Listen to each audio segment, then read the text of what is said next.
Comment ne pas s'inquiéter pour mon ado de 17 ans qui ne sait pas ce qu'il veut faire après le bac et qui ne veut pas en parler? On va parler de la première partie de la question et de la deuxième après.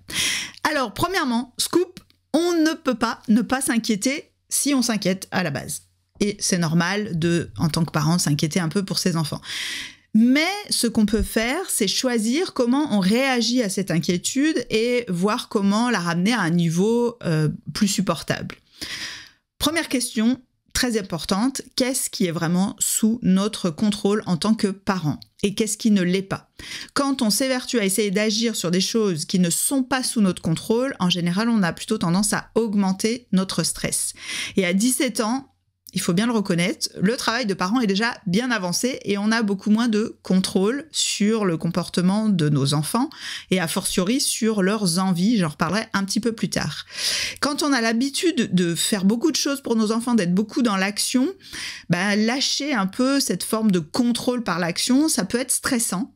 Parce qu'on n'a pas l'habitude tout simplement, mais c'est aussi une opportunité, donc celle de aussi investir d'autres aspects de notre vie de parent, ne serait-ce que pour se laisser moins de temps effectif et de temps mental disponible pour nos préoccupations. Mais évidemment, ça ne suffit pas.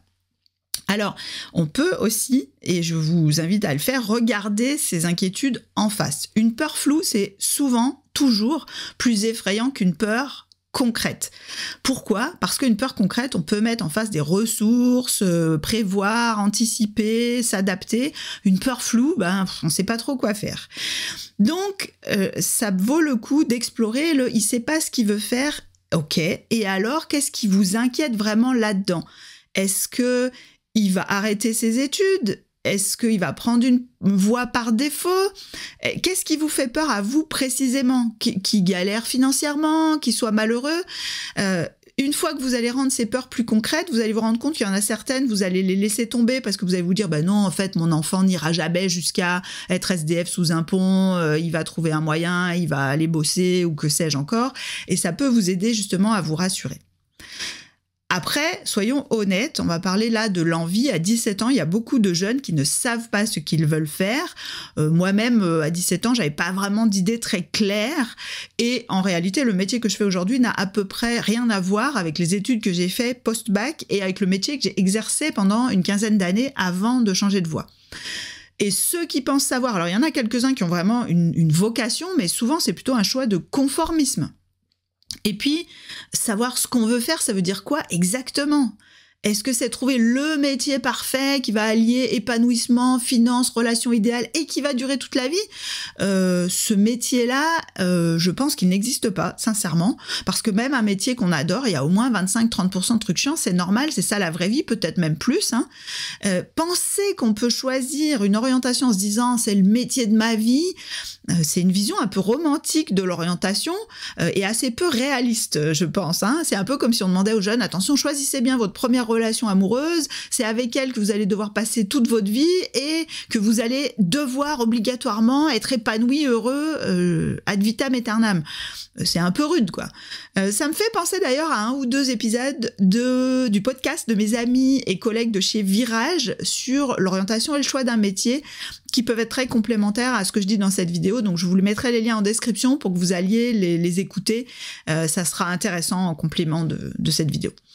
Donc, l'envie, c'est une autre histoire. C'est du domaine du désir. Et paradoxalement, quand on pousse trop fort avec « tu dois avoir envie », on risque de tuer l'envie. Ça ne marche pas que pour choisir un métier. J'en ai déjà parlé sur le désir sexuel sur le blog, mais je vous laisserai aller voir, je ne vais pas en reparler ici.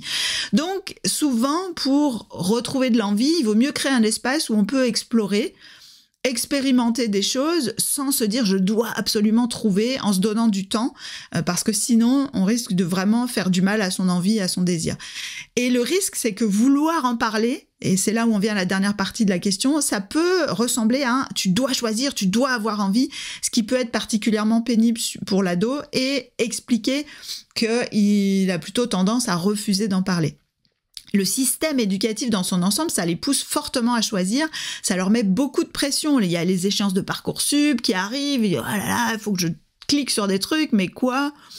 Donc, étant eux-mêmes en difficulté par rapport à ça, ça peut être utile que les parents ne rajoutent pas une pression supplémentaire par rapport à ce choix, mais au contraire, justement, libèrent cet espace de réflexion sans pression. Et ça peut passer par le fait de dire à son ado, je comprends que devoir choisir ce qu'on veut faire, ça peut être stressant. Savoir ce dont on a envie, franchement, c'est pas évident. Et à ton âge, c'est assez courant, c'est presque même normal de pas savoir. On sait pas comment on va évoluer, on sait pas ce que la vie nous réserve. T'as le droit de prendre une orientation par défaut, celle qui te déplaît le moins, celle qui te semble la plus efficace pour gagner ta vie, même si c'est pas le grand amour avec cette orientation, ce métier. Et si tu veux en parler, je suis là. Promis, je ferai de gros efforts pour ne pas te mettre la pression, mais si tu préfères y réfléchir seul, c'est OK aussi.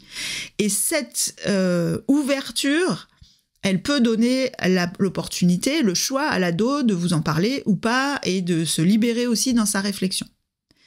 Mais évidemment, rien n'est garanti, mais ça peut être une façon d'ouvrir un peu les choses. Donc voilà, j'espère que ça vous aura aidé à y voir plus clair. 2 petites choses avant de terminer.